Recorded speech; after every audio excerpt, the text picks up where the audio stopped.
Good morning, everyone, and I now call the Committee on Small Business to order.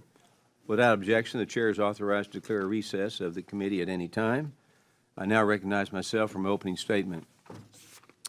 Welcome to today's hearing, American Resilience Examining the SBA Disaster Assistance Program. I want to thank our witness, Associate Administrator Chris Stallings, for joining our hearing today to explain the SBA's disaster assistance programs.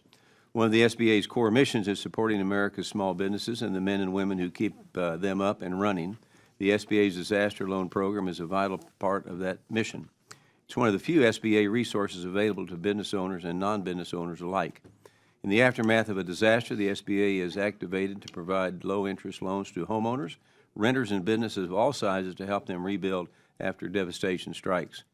Following a presidential disaster declaration, the SBA coordinates through FEMA to provide disaster loans to survivors. The SBA administrator also has the authority to provide disaster relief through an SBA-declared disaster after a formal request by a governor. These efforts by the SBA help families rebuild after immense loss. Whether it's repairing a small business or a home, the SBA is a critical component of recovering after disaster. Unfortunately, under the Biden-Harris administration, this program failed when Americans needed it the most. The previous administration was caught asleep at the wheel in the wake of Hurricane Helene and Hurricane Milton. On October 15, 2024, the SBA announced that it had exhausted funds for the disaster loan program for the first time in its over 70-year history. Congress was blindsided by this lapse.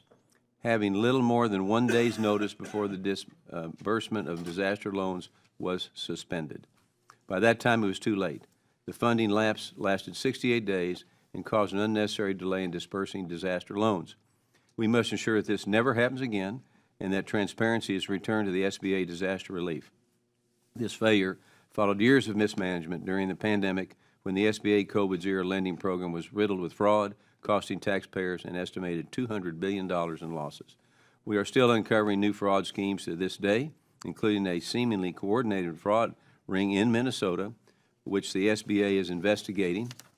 And whether through legislation or investigations, we will protect and recover taxpayer dollars from fraudsters, as we've done through multiple bipartisan bills already this Congress.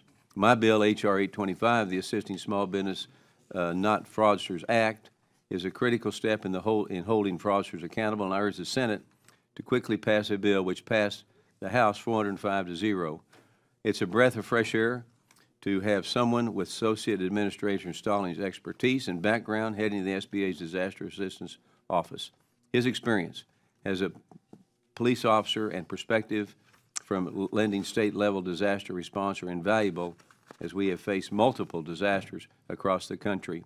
With that said, I now recognize my friend, the distinguished ranking member from New York, for her opening remarks.